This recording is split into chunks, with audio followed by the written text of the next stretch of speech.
there, world of YouTube. Got a review for you today. It's called The Devil's Double. So if you don't know what this is, it's a little small independent film. It's about the son of Saddam Hussein, Uday, and this is supposed to be based on a true story. And so I don't know if anyone out there has seen the poster, but it's a guy like sitting there totally like a boss with like two gold AK-47s and like all gold, like everything is gold. Like it makes it look like it's gonna be awesome. Like it's a really cool idea for a poster. I really liked it. But I thought this was gonna be the next Scarface. That's what everything, like that was being said. Like they said this is gonna be Scarface. It's gonna be awesome. Be about a rich guy, guy coming down from the bottom, becoming rich, and then being taken off the top, I guess.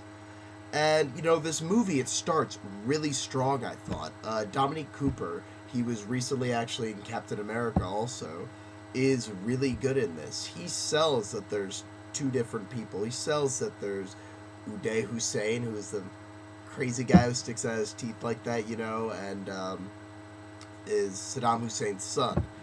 And there's the other guy, Latif, who looks like him, but doesn't have the same teeth and like has a couple different features, but they look pretty much exactly the same.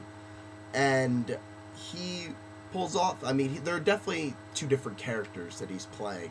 When he's Uday, he's, his voice is high pitch, and, he's really colorful and he's loud and he's like really kind of exaggerated as a person. Like, I guess there could have been someone like this, but he's just always, always turned up to 11, like really acting crazy. And I guess I was just trying to get trying to get across that he was insane, and like, cause he does some pretty nasty stuff in this movie. The next thing is, when he was Uday, he was, more reserved, and he was like more quiet, and I thought that he was too quiet, really, and there was never really any good dialogue from him, and I thought that that was really a shame.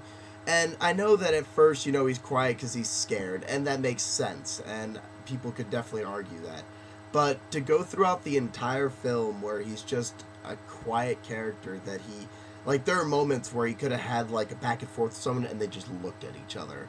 Like, he's a good actor and everything, but he wasn't given enough material to work with, and that's where this movie really took a hit, I thought.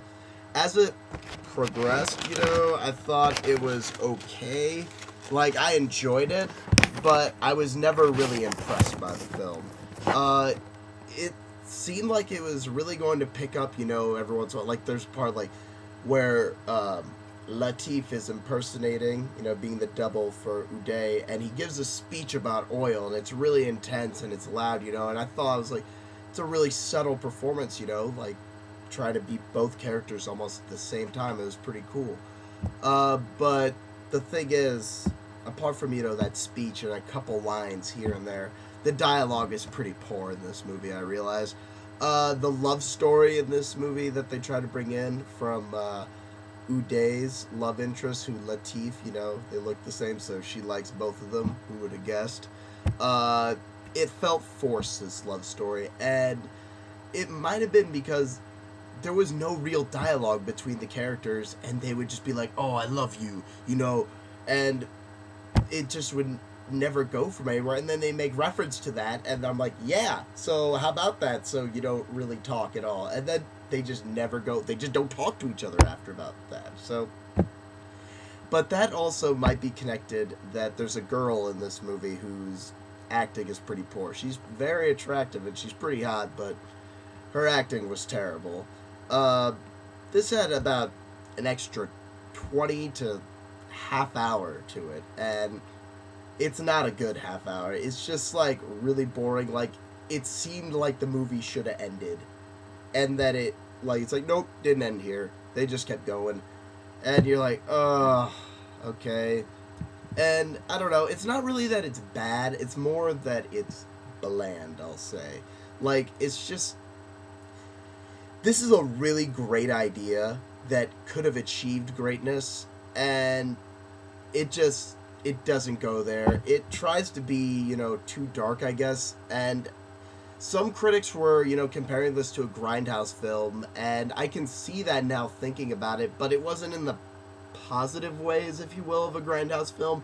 Like that, oh, it's shitty and it's awesome, but like that, I don't know, it just was shitty kind of at some parts. Like, it was really gory, that's how it got like that Grindhouse feeling. Like, he was kind of chewing up the scenery a bit at certain times when he was playing. But that was part of the character, just being crazy because his character is insane. I meant not Latif as Uday, sorry. So, yeah, one thing also that this was missing was some real character development from Latif. And because he's the main character, he never gets the arc that he's supposed to grow to make him an interesting character. And I know it's based on a true story, but you can still fit those kind of things into a movie even though it's based on a true story. Look at something like Ray. There's not necessarily an arc for the character, but he grows in a way and he learns from certain things. Both of these are based on a true story, and there's a reason that one is a lot better than the other. He doesn't really get an arc, he just gets a bigger gun, if you know what I mean. It's just a cheap trick for him to grow and to change. This was okay, it was decent. It was, like I said, this is a great concept that hopefully, it was poorly executed, and hopefully they'll, get a really good writer. They should have got, the guy who wrote, Social Network to write this. That would have been amazing. This is a political thing. They should have gotten someone who knows how to do good dialogue. That was important. It was a really missed opportunity. I'm gonna give this a rental. It's it's a high rental just because there's some cool stuff in the movie. It's very dark. This is not for kids. This is quite a scary film at points. So rent this one. Check it out. It's worth your time. Almost. But it's a rental. So rent this one. And catch you guys on the flip side.